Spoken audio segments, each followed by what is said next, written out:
Nangitim at nangamoy ang baha sa isang palengke sa Malolos, Bulacan. At ang baha naman sa Apalit, Pampanga, nagkulay berde. Nakatutok si Marisol Abduraman.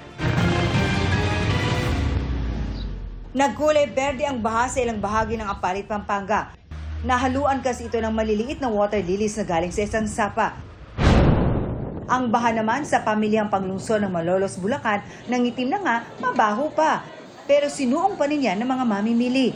Nakabota ang ilan pero may ilang hindi. Tuloy rin ang paghahanap buhay ng mga nagtitinda. Lalo't palagi naman anilang binabaha ang palengke tuwing may mga bagyo. Hintayin ng manok. Kasi hinahanap buhay namin.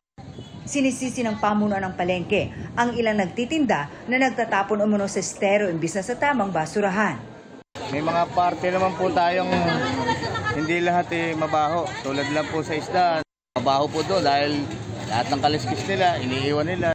Iniiwan po nila yung mga pinagbitokahan. Pero ginagawa po namin ang paraan lahat yan para po sila pagbawalan. Sa Santa Cruz, Davao del Sur, nagmisulang ilog ang kalsada dahil sa baha. Na-stranded tuloy ang ilang sasakyan at commuter. Ang ilang commuter, tumulay na lang sa Center Island para makausad. May ilan namang motoristang nangahas na sumuong sa baha. Para sa GMA Integrated News, Marisol Abduraman. Nakatuto, 24 oras.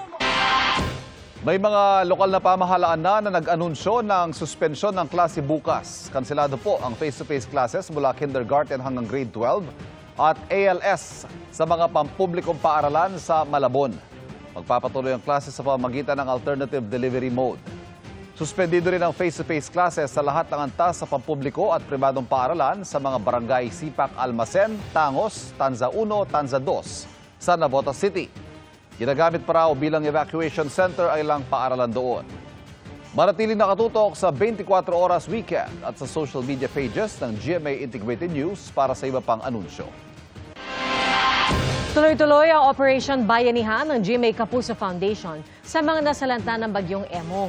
Ngayong araw, 7 bayan sa Pangasinan ang hahatiran ng relief goods, kabilang ang Agno, kung saan unang naglandfall ang bagyo. Mamamahagi rin ng tulong sa La Union at ibang lugar sa mga susunod na araw. Sa mga nais pang magpaabot ng tulong, maaaring magdeposito sa mga bank account ng GMA Kapuso Foundation o di kaya magpadala sa Cebuana Luwilier. Pwede rin online via GCash, Shopee, Lazada, Globe Rewards at Metrobank credit card.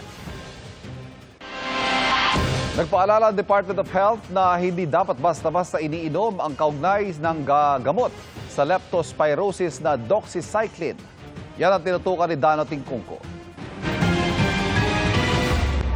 Halos isang linggo nang babad sa baha ang mga paani na Marivic at Edith dahil sa walang tigil na ulan at baha sa San Agustin, Malabon. Lumikas man, araw-araw silang lumulusong sa baha para kumuha ng gamit. Kinakabahan syempre, wala naman kaming choice kasi ganito talaga rin. Sa kuko ko, masakit. Bakit? Gahakot ng mga damit. So, paano na? Basa nga damit mi. Paano na? Yun, tiis. Alam daw nila ang peligro ng leptospirosis kaya kasama na sa lakad nila ang pagpapakonsulta sa barangay. Sa Navotas, maraming binaha ang nagpatingin sa health center. Humingi ako dito ng gamot para sa leptospirosis. Yun lang, dahil nga sa laging baha sa lugar namin, so kinakailangan din namin ng proteksyon. May mga health worker din pong mga naka-assist din doon, kumukuha din po dito para syempre yung mga tao hindi makalabas sa sobrang taas ng baha. Sa Dagupan City, nangangamba rin ang mga residente sa banta ng leptospirosis. Napipilitan daw silang lumusong para makabili o makapasok sa trabaho. Lalo kapag may sugat, hindi naasahan, yun nga, nakakatakot. Ayon sa Department of Health, inaasahang sa isang linggo o makalawa posibleng makita ang datos ng leptospirosis bunsod ng 3 nagdaang bagyo at habagat. Ang mga pasyente ng leptospirosis na dumadating ngayon ay malamang sa malamang hindi pa galing kay Emong o kaya kay Dante. Baka kay kila Krising pa sila nung mga nakaraang 1 hanggang 2 linggo nakaraan. Ayon sa Department of Health, 1 hanggang 2 linggo ang incubation period ng leptospirosis na karaniwang sanhi ng bakteriyang nakukuha sa ihi ng daga. Paglilinaw nila, hindi basta-basta dapat uminom ng prophylaxis kontra leptospirosis na doxycycline. Kung nabaha, dapat daw magpa-check up tulad sa health center kung saan libre ang konsultasyon. Kapag mali ang pag-inom, pwedeng mawalan daw ito ng bisa laban sa mga mikrobyo at maging mas mahirap gamutin ang simpleng impeksyon. Kinakabahan nga tayo magkaroon ng resistance kaya nga ayaw namin sabihin kung paano siya inumin. Ang antibiotic kapag ating tinungga na parang anting-anting ay mas lalo pong lumalakas yung mikrobyo. Dagdag pa ng DOH, bawal ang doxycycline sa buntis at mga nasa edad 12 pababa. Bukod sa leptospirosis, problema ng ibang binaha ang alipunga. Ginamot ko naman, ayaw. Araw-araw nababasa. Ganun na po talaga ang trabaho namin. Hindi naman po kami hindi. Masakit, oo. Parang ganun, mahapdi na Makati. Pwede po itong mag-lead po ng magkaroon po ng infection sa kanilang mga paa. Once na nagkaroon na po ng fever, na nagkukos po yung mga yung mga sugat nila. Kailangan na po silang kumonsulta po sa City Health Office po.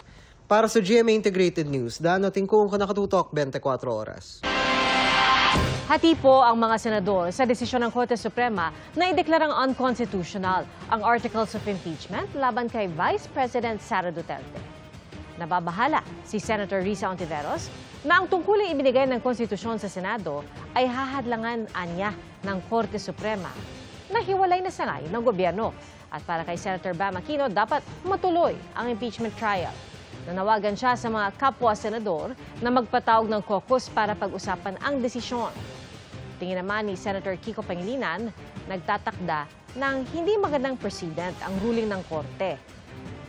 Kapag halimbawa ay may Supreme Court Justice raw na kailangan litisin ng Senate Impeachment Court, pwede anyang magamit itong ruling ng Korte bilang basehan na ideklarang unconstitutional ang impeachment complaint. Sabi naman ni Senator Erwin Tulfo, nirerespeto niya ang ruling ng Korte. Pero malinaw sa konstitusyon na tanging Senado ang may kapangyarihang litisin ang lahat ng impeachment cases.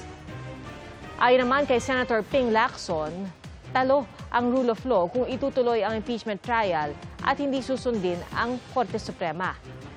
Babala naman ni Senator Mig Zubiri sa Senado, baka makontempt sila ng Korte Suprema kung itutuloy ang impeachment trial. Ay kay Senator Bongo, dapat galangin ang desisyon ng Korte.